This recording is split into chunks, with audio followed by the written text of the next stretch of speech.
invité dans la fête des Cana. Il y avait un jour, il y avait une fête. Dans cette fête-là, tout le monde était parti. La Bible dit, même la maman de Jésus était partie. Mais le jour-là, la Bible précise, Jésus aussi était un invité spécial. Jésus était invité dans cette fête-là. Quand Jésus est invité dans ta vie, dans ta maison, même si quelque chose te manque, sache que lui, il va se lever dans son temps convenable pour accomplir, pour donner ce qui manque. Dans la fête, il s'en manquait du frère. Il y avait la fête parce que on connaît nous tous ici à la fête. On peut manger, mais à boire, on ne peut pas manquer. Mais dans la fête, là, les jours-là, le vin a manqué. Mais comme Jésus était invité, Marie est partie vers Jésus. Il a dit, il n'y a plus de vin. Mais ce n'était pas le temps pour lui de faire le miracle. Mais comme il est Dieu, il est l'homme du milieu. Là où il est, au milieu d'eux, il a dit, là où deux toi sont réunis, au milieu d'eux, je suis là. Et s'il n'est pas là seulement pour croiser les bras. Des fois, nous, on peut venir rendre visite à une amie, ou bien je viens rendre visite à Valérie. Si je ne propose pas de l'aider à cuisiner, je dois rester bras croisés. C'est lui qui va tout faire. Mais Jésus, quand il vient dans ta vie, comme tu l'as invité, il ne vient pas en vain. Il ne vient pas en vain. Et il ne vient pas toute seule. Il faut l'inviter. Amen. Il faut l'inviter. Ta maison, c'est ton cœur. Notre maison, c'est notre cœur. Quand il vient, tu l'invites. Sache qu'il a amené la solution de tes problèmes. Amen. Il a amené la paix qui te manque. Amen. Le tourment qui est dans ton cœur. Il l'a amené. Mais il suffit de l'inviter. Il faut l'inviter. Amen. Si tu ne l'invites pas, il ne rentre pas. Il a dit dans l'Apocalypse, j'ai frappé la porte. C'est quelle porte? Les portes de nos cœurs. Si tu ouvres, il va rentrer. Et il va changer ta vie. Tu ne vas pas avoir des millions, mais tu vas avoir la paix qui se passe toute intelligence. Tu ne vas pas avoir des immeubles, mais tu vas avoir l'assurance de ton salut. Quand Jésus vient, il change tout. On a invité Jésus dans cette fête-là. Quand le vin finit, Jésus a fait le miracle. Il a dit, prenez les vases remplis d'eau. Ils ont rempli d'eau dans les vases. Quand on l'a amené à Jésus, il a rendu grâce. De l'eau devait changer en vin. Voilà pourquoi j'ai dit Jésus change la mort à la résurrection. Amen. Il change la maladie à guérison. Il change le célibat au mariage. Il change la difficulté aux solutions. Jésus, mais il faut l'inviter. Jésus, quand il est arrivé là, comme c'est lui la lumière du monde, il a dit notre ami dort, mais on va la réveiller. Amen. Il a demandé il est où. Mais les sœurs, ils ont dit, on l'a déjà enterré pendant 4 jours. Il sent déjà. Il mais peut-être ta vie sent. Ça sent mauvais. Les problèmes là que tu as, la situation là que tu as, la maladie là que tu as. Les problèmes là qui a pris des années, ça commence à sentir. Quand les gens te voient, sa situation, ça ne change pas. Pourquoi? Les gens commencent même à avoir pitié sur toi. Même les gens voient pitié sur toi, ils ne vont rien faire. Si ce n'est pas seulement Jésus s'élève. On peut tout faire, oui. On peut faire quelque chose, mais ce qu'on va faire, ça ne va pas compléter, ça ne va pas combler le vide du cœur. Le vide de nos cœurs, c'est Jésus, c'est moi qui comble ça. Même pas nos maris, même pas nos enfants, même pas nos femmes, même pas nos amis, même pas nos familles. Voilà pourquoi quand Jésus nous appelle même, il nous éloigne avec tous ces gens. Un moment comme ça, il va te laisser seul pour que tu laisses présent ton cœur pour lui seul. Il va éloigner tout le monde là à côté de toi pour que tu développes une relation d'intimité avec lui. Voilà pourquoi il fallait qu'on puisse aller enterrer Lazare, qui reste lui-même au tombeau. Il regarde à gauche et droite. Je suis mort, oui, je confirme, mais il n'y a personne qui vient m'aider. Mais Jésus rentre jusqu'au tombeau. Jésus rentre jusqu'au tombeau. Mais il fallait 4 jours. Pourquoi 4 jours? J'ai dit il y a 4 étapes. Une position pour être avec Jésus. Il y a une position d'enfant de Dieu. Il y a une position de fils de Dieu. Il y a une position de serviteur de Dieu. Il y a une position de l'ami qui est l'épouse. Il faut que nous arrivions à devenir épouse, parce que c'est l'épouse qui va rentrer, l'épouse qui sera ressuscitée. Quand je parle de la ressuscité, je parle de la résurrection au dernier jour quand Jésus viendra nous chercher. La Bible dit Jésus a demandé qu'on aille au tombeau. Ils sont partis. Jésus qui est Dieu, il a pleuré. Il a pleuré quand il est arrivé devant le tombeau de Lazare. Il a pleuré. Tu sais, Jésus pleure dans nos situations. Hein. Quand il regarde, ta situation ne change pas. Depuis des années, tu pries, qu'est-ce que tu vas faire? Qu'est-ce qui arrive? Jésus dit, approche, cherche mon cœur. Cherche à savoir ce qui est dans mon cœur, les besoins de mon cœur, pour que je te transmette, pour que ta vie se transforme. Mais ça demande des principes, ça demande des sacrifices, ça demande des sacrifices. C'est tes sacrifices, dit Jésus demande, pour qu'il t'appelle épouse. Il est arrivé au tombeau. Quand il est arrivé, il a seulement crié le nom de Lazare. Jésus nous connaît tous. Il connaît nos noms. Il a dit, la Bible dit, il nous appelle par nos noms. Il connaît même le nombre de nos cheveux. Avant que tu sois né, avant que nous soyons nés, Jésus nous connaissait. Il connaissait même la famille que nous allons naître. C'était seulement un passage pour qu'il accomplisse sa destin dans nos vies. Il connaissait Lazare. Et il connaissait aussi Lazare. Il ne devait pas mourir à 7 ans. Il devait vivre encore. Mais il fallait un miracle pour que les gens voient. Il a dit, ce n'est pas pour moi. Quand il est arrivé devant le tombeau, il a fait une prière. Il a rendu grâce à Dieu le Père. Il a dit, ce n'est pas pour moi. Pour ces gens, pour qu'ils croient. Parce qu'aujourd'hui, les gens ils sont devenus incrédules. Les gens sont devenus doutés. Les gens sont devenus aveugles. Ils ne veulent pas croire à des choses spirituelles. Or, les choses spirituelles, ce n'est pas les choses qu'on voit physiques. C'est pour cela que Jésus fallait qu'il fasse des miracles. C'est pour cela que Jésus, il demande qu'il a libéré le don des miracles pour que ceux qui ne croient pas, qui croient. Dans les Corinthiens, il a dit, parler en langue, c'est pour les païens qui ne croient pas. C'est pour cela qu'au jour de Pentecôte, quand les disciples ont parlé en langue, ils ont dit, quelle langue encore? On peut interpréter dans l'autre langue, mais ils ne sont pas de cette langue. Tu vois? Quand il est arrivé au tombeau, il a appelé Lazare. Lazare est sorti. Mais chose bizarre, Lazare est sorti, mais il était lié. Il est ressuscité, mais il était lié.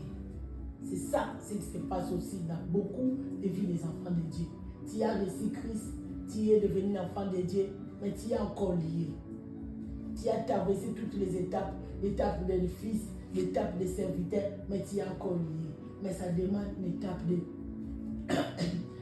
l'étape d'épouse pour que tu sois ressuscité, pour que tu sois délié et marcher librement. Amen. Amen. Si je disais l'étape de l'enfant de Dieu, la Bible dit déjà dans Jean 3,16, car Dieu a tant aimé le monde, il a donné son Fils unique, Jésus-Christ, afin que quiconque croit en lui ne périsse pas, mais il est en vie éternelle. Mais première étape, là, tu ne peux pas sauter ça. C'est obligatoire l'étape qu'on rentre dans la famille de Dieu. L'étape, on va maintenant te qualifier. Tu es enfant de Dieu. Tu deviens touchable. Tu es rentré dans l'alliance de Dieu. Enfant de Dieu. Dieu a donné Jésus. Jésus s'est donné sacrifice pour que toi tu reçois Jésus. Tu acceptes Jésus pour que tu deviennes enfant de Dieu. Comme je disais tout à l'heure, on ne peut pas rester tellement enfant de Dieu. C'est comme un enfant qui ne grandit pas, qui prend toujours du lait, la parole logos, qui n'a pas de révélation. Après, il faut monter, il faut désirer aussi. Désirer, chercher à grandir avec Dieu. Quand tu grandis, tu commences à, tu montes dans l'échéance de deuxième étape, de deuxième position, tu es fils. Le fils, il a la révélation de la parole. Le fils, il a droit de son l'héritage de son père. Mais l'enfant, on ne peut pas donner, l'enfant, on ne peut pas le confier l'héritage parce qu'il est encore enfant. Il va gaspiller.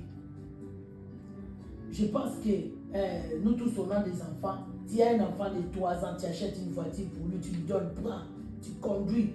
Moi, ta maman, j'ai beaucoup d'argent, j'achète une voiture, va conduire, va jouer avec tes copains ou bien tes copines.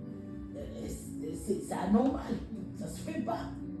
Un enfant de toi, on ne peut pas la donner la voiture parce qu'elle est enfant. Un fils adulte, là tu peux acheter une voiture pour lui, tu peux conduire parce que tu es déjà adulte. Un fils qui a le droit d'héritage, mais pas un enfant. Quand on vient dans l'étape, les fils, la Bible nous parle si l'histoire des fils prodigues qu'on a parlé dernièrement. Un fils prodigue, il avait demandé l'héritage à son père parce qu'il savait que je suis adulte déjà, je peux utiliser. Mais attention, il y a des fils qui sont adultes mais sont immatures. Ils ne sont pas encore dignes de gérer son héritage. L'enfant prodige a pris l'héritage de son papa. Il est parti jouer avec les femmes, faire tout ce qu'il faut. Mais en fin de compte, un moment comme ça, il n'avait rien à manger. Ok, on l'a donné beaucoup d'argent. Mais ce que j'aime bien dans l'histoire des enfants prodiges, amen. Cet enfant, cet fils prodigue, quand il a tout dépensé, il ne s'est pas dit que moi je suis encore fort. Il ne s'engouille pas. Il a dit non, l'orgueil c'est rien, je n'ai plus rien. Je travaille maintenant chez le cochon. Je peux manger la nourriture de cochon, mais il n'y a rien. Mais mon papa là-bas, il a tout.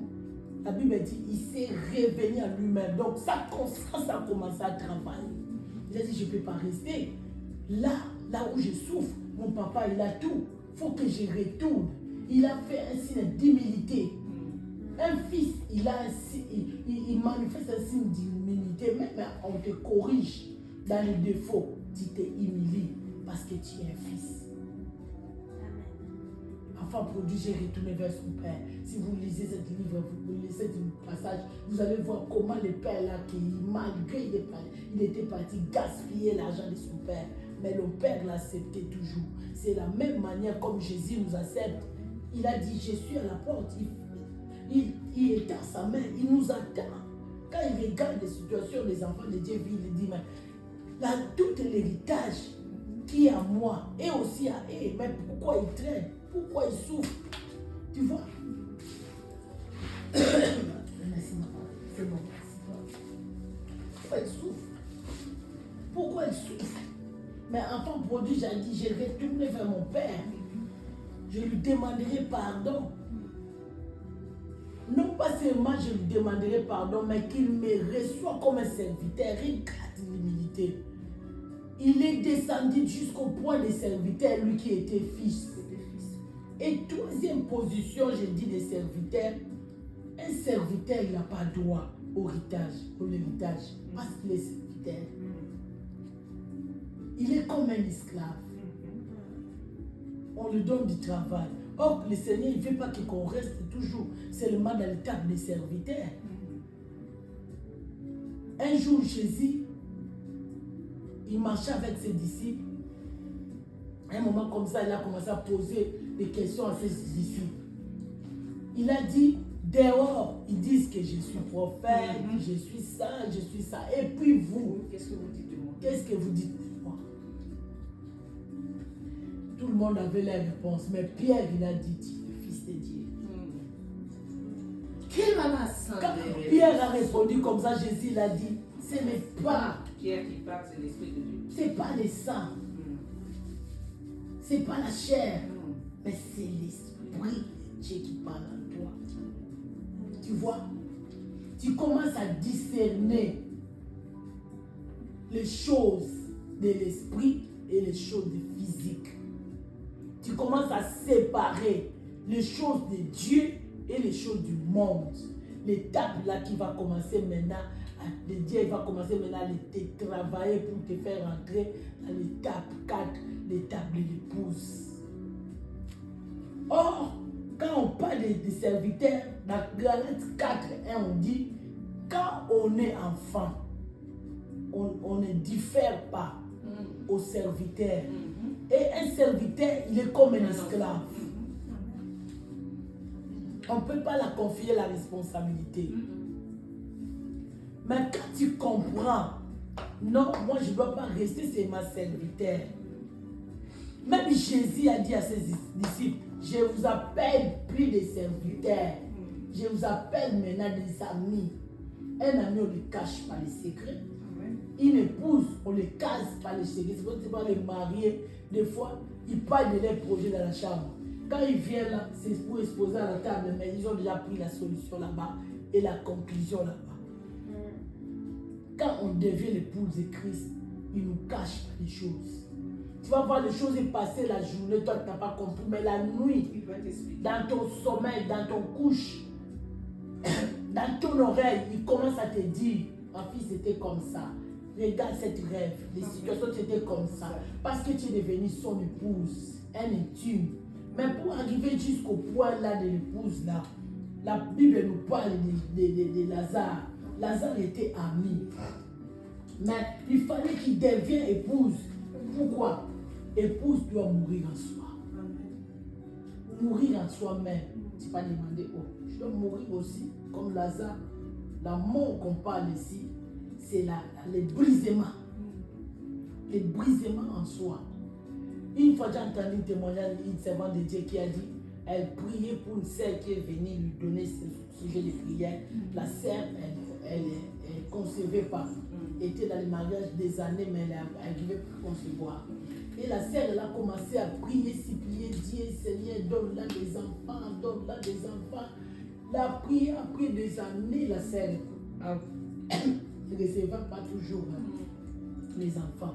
Et la sœur a changé le sujet. Elle a dit non, il faut que je change de sujet quand même. Comment j'ai pris, mais il n'y a pas de réponse. Un jour, l'ami intime, parce que la sœur était épouse, elle était amie de Jésus dans son sommeil, dans son lit. Jésus lui parle. Tu vois cette sœur-là, pourquoi je ne lui donne pas les enfants? C'est parce qu'elle est orgueilleuse. Elle vient à l'église, elle sort, elle dit bonjour à personne. Quand l'église est finie, rentre dans sa voiture. Comme elle a grandi, née dans une famille riche, jusqu'à maintenant, il voit aussi l'argent, il voit tout le monde négatif. Si aujourd'hui je lui donne des enfants, elle ne va plus considérer les gens. Donc je vais les briser comme ça. Donc elle est mariée, elle a tout, elle a l'argent, mais elle n'a pas des enfants. Les gens l'appelaient stérile. Stérile. Tu vois, elle a pris un nouveau nom. Pourquoi? Ce nom-là qui va la faire revenir à lui-même. Il faut que je baisse faut que je baisse les épaules, que je puisse être humble. Pour que Dieu, même Dieu a dit ça, il résiste aux orgueilleux, il fait grâce aux humbles. Donc Dieu il donne seulement ses bénédictions aux humbles. Et c'est aux gens qui ont compris. Il faut que je puisse avoir l'humilité. En tout cas, je connais en partie, il faut que je cherche. Je ne connais pas cette situation, j'ai besoin de connaître. Mais ce n'est pas que je puisse monter.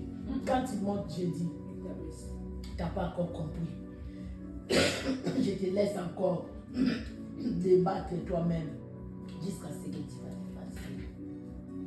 C'est pour ça que j'avais dit, viens la dernière. Même les sœurs, je crois, ils ont tout fait. Ils ont pleuré, ils ont dû.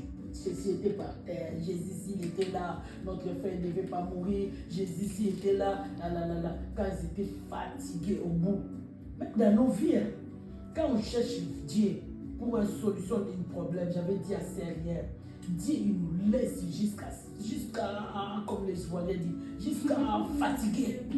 Après tu dis, maintenant il faut que je cherche la solution de Dieu. Parce que moi-même j'ai cherché, je n'ai pas trouvé. Maintenant je cherche de Dieu. L'homme qui vient à deux derniers, la Bible dit, s'élève la dernière. Il est venu, on a déjà enterré Lazare. Et 4 jours après, il est venu. Quand il est venu, il a fait le miracle. Dieu nous appelle à se préparer comme une épouse. Qu'on ne reste pas enfant de Dieu. Qu'on ne reste pas seulement un fils. On ne reste pas aussi des serviteurs, mais on devient l'épouse. L'épouse, tu vas mourir en soi. Tu vas accepter les brisements de Dieu. Tu vas accepter le désert. Dans le désert, c'est l'école de Dieu.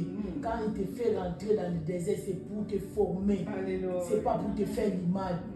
C'est pas pour te faire souffrir, pour te former, te donner de nouvelles perspectives, comme on dit, pour te donner de nouveaux enseignements, te donner des nouvelles bagages, afin que toi, dans ton tour, que tu puisses aussi aider les autres qui ont traversé dans les mêmes situations que tu traverses. Mais il faut que tu acceptes. Accepte à devenir épouse et tu acceptes les préparations. L'école de préparation, ce n'est pas une école facile. Tu vas voir, Dieu va te donner beaucoup de principes. Il y a des choses que tu n'aimes pas, Dieu va te donner comme son obligation. Tu dois faire ça. Mais des fois, tu vas dire, non, moi je n'arrive pas à ça, je ne suis pas habitué. Dieu va déjà dire, comme il ne force pas les gens, dire, il n'est pas encore arrivé au point d'obéissance. Donc je la laisse. Il n'est pas encore obéissant. Je la laisse. Elle va te laisser. Tu tournes en rond.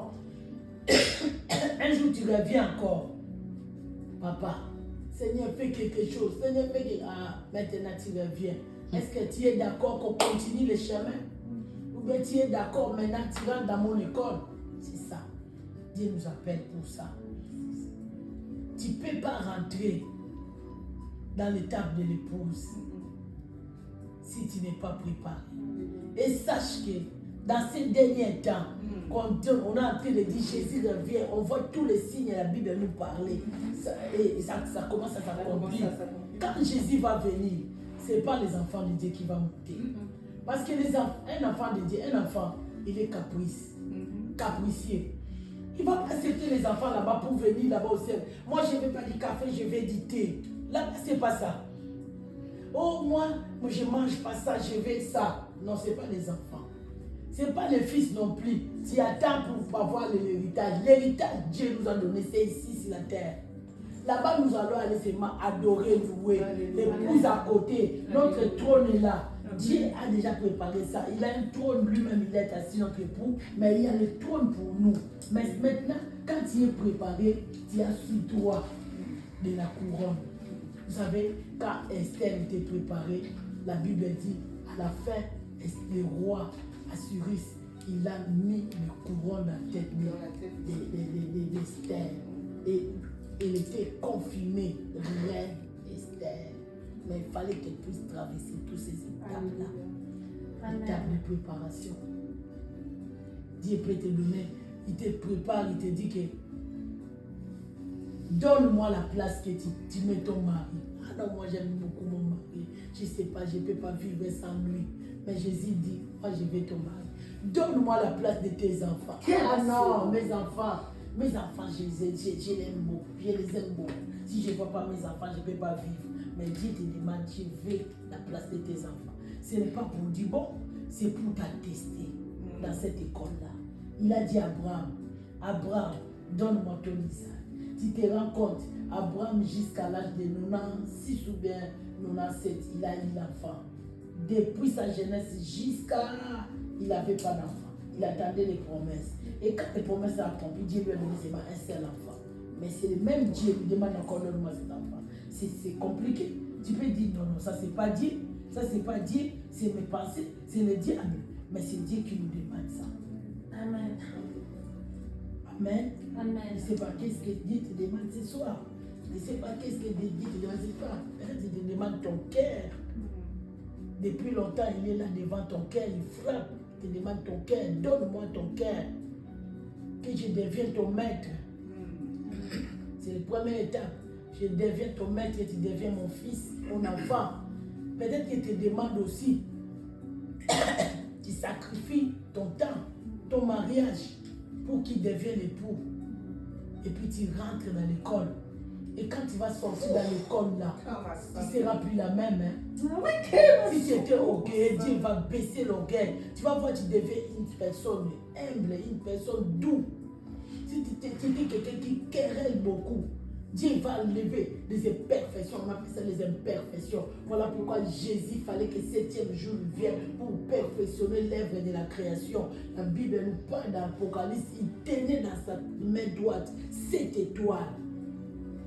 C'est Jésus qui tient nos destinées entre nos mains.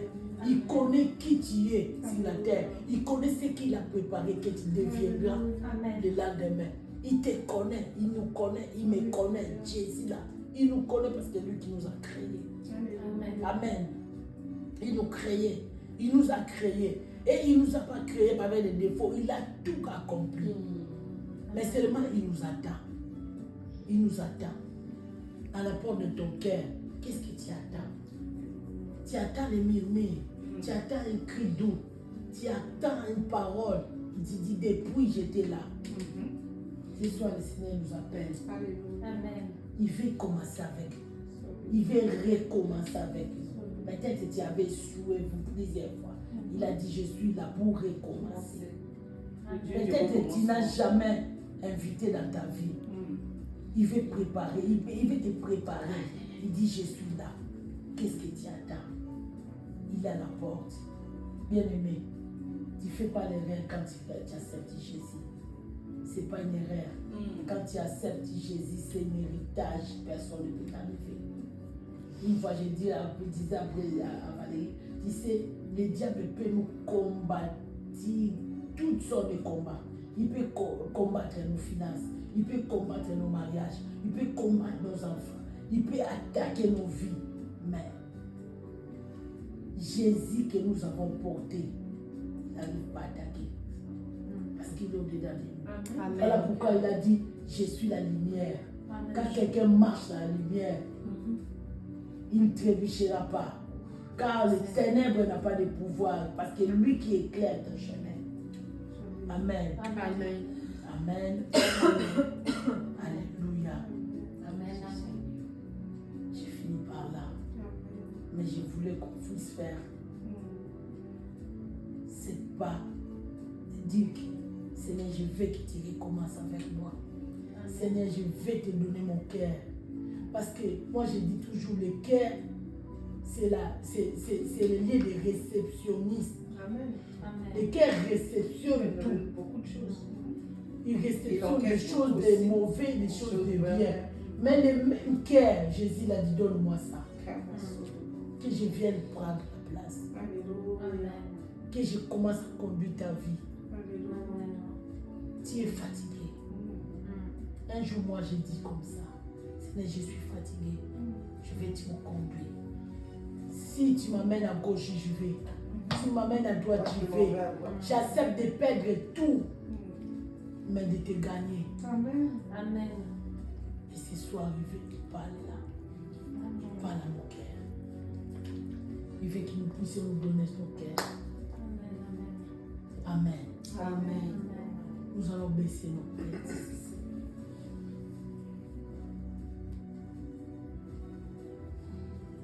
Minutes de réflexion. Si le message te touche, après je vais laisser moi. Nous tous nous allons prier. Chacun va prier selon ce qu'il a écouté.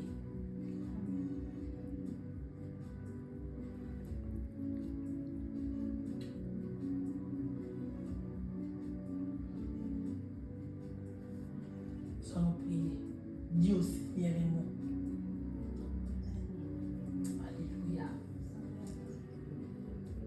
Prions. Chacun de nous va dire quelque chose à Dieu.